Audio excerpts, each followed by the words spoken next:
안녕하세요. 김용진 목사입니다. 이 영상은 성경 통독하시는데 도움을 드리기 위해 마련한 영상입니다. 통독을 하면서 익숙하지 않은 배경과 내용들로 인해 어려움을 겪는 성도분들이 조금이나마 도움이 될까 싶어 마련한 것인데요. 조금만 관심을 기울이시면 읽으시는데 유익이 있을 겁니다. 그럼 오늘 읽을 부분에 대한 안내를 해드리겠습니다.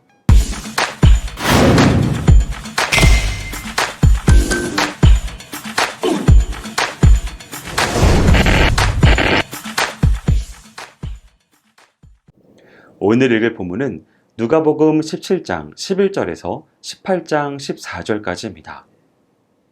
누가복음 17장 11절에서 19절은 예수님께서 갈릴리 사역을 마치시고 예루살렘으로 가시는 길에서 발생한 사건으로 문둥병에 걸린 10명의 사람을 고쳐주신 사건입니다. 예수님은 10명의 문둥병자들이 예수께 가까이는 오지 못하고 멀리 서서 자신들을 긍휼히 여겨달라고 하는 소리를 듣습니다.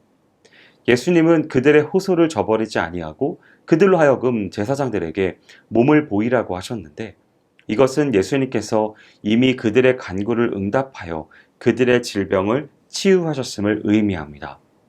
실제로 문둥병자들은 제사장들에게 가는 도중 깨끗함을 받았습니다. 그런데 여기서 9명의 유대인을 제외한 유독 사마리아인만이 하나님께 영광을 돌리며 예수께 나와 감사함을 표합니다. 사마리아인은 북이스라엘이 아수르에 멸망되자 아수르의 혼합 정책에 순응하여 우상을 섬기며 자신들의 혈통을 지키지 못한 탓에 유대인들에게 이방인과 같이 취급된 자들이었습니다. 사마리아인은 예수님으로부터 구원받았음을 듣게 됩니다. 영적 구원의 선언이었습니다. 결국 다른 9명의 유대인들은 치유함을 받기는 했지만 사마리아인과 같은 영혼의 질병은 해결받지 못한 것입니다. 20절에서 37절은 하나님 나라가 임할 때를 묻는 바리새인에 대하여 하나님 나라가 이미 임했으며 외형적으로 임하는 것이 아니라 통치를 인정하는 사람들 가운데 임한다는 교훈을 주고 있습니다.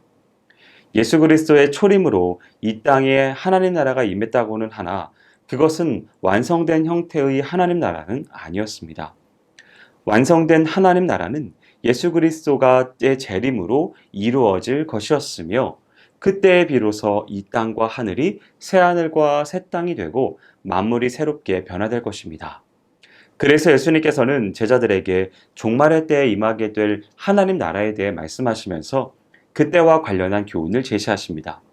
먼저 재림의 시기와 방법에 대해 교훈하시는데 여기서 아직은 종말의 때가 아니라는 것과 종말의 때에는 많은 거짓 그리스도가 나타나게 되리라는 것, 그리고 주의 재림은 번개가 비친 같이 매우 갑작스럽게 그리고 공개적으로 임하게 될 것을 말씀하고 계십니다. 그리고 재림 전에 있게 될 세상의 현상에 대하여 교훈하시는데 여기서 예수님은 종말의 때에는 이 세상이 노아의 때와 롯의 때와 같이 세속적인 욕망과 죄악에 빠져 호련히 임하게 될 하나님의 심판을 당하게 될 것을 말하고 있습니다.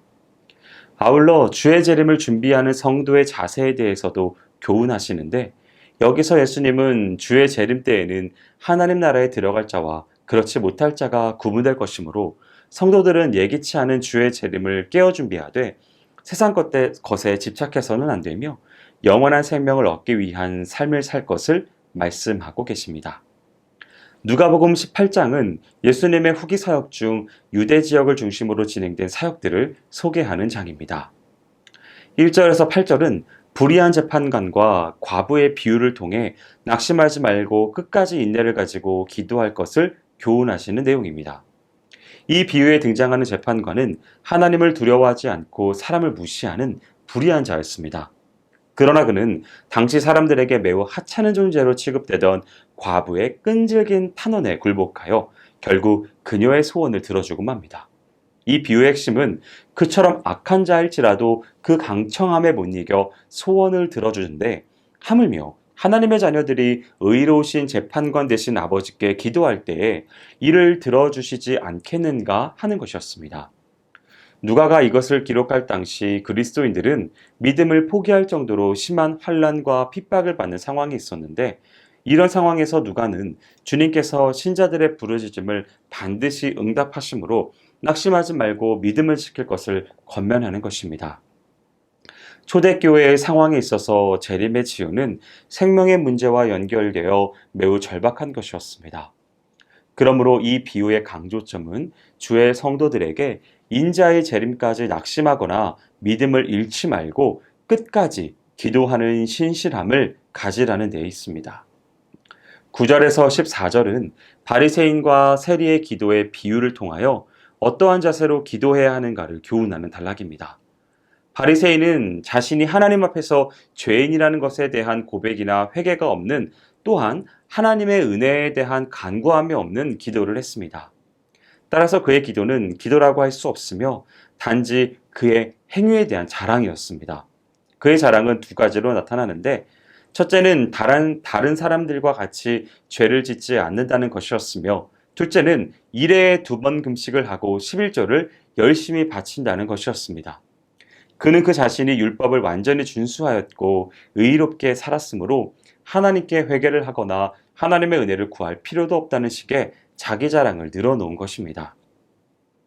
반면에 세리는 기도할 때에 하늘을 우러러보는 것이 일반적인 형태의 기도 자세였음에도 불구하고 그러한 자세도 취하지 못하고 다만 가슴을 치며 자신이 죄인이라는 고백과 긍휼히 여길 것을 간구할 뿐이었습니다. 이러한 세리의 기도는 자기 죄악에 대한 철저한 회개와 하나님의 은혜에 대한 갈망으로 가득 찬 겸손의 태도였습니다. 여기까지 누가복음 17장 11절에서 18장 14절까지 성경 통독을 하실 때에 도움이 될 만한 내용을 전해드렸습니다. 혹시 이 외에 질문이 있으시거나 나누고 싶은 이야기가 있으시면 밴드나 댓글로 달아주시면 필요한 도움을 드리겠습니다. 그럼 내일 다시 만나도록 하겠습니다. 통독 화이팅 하세요.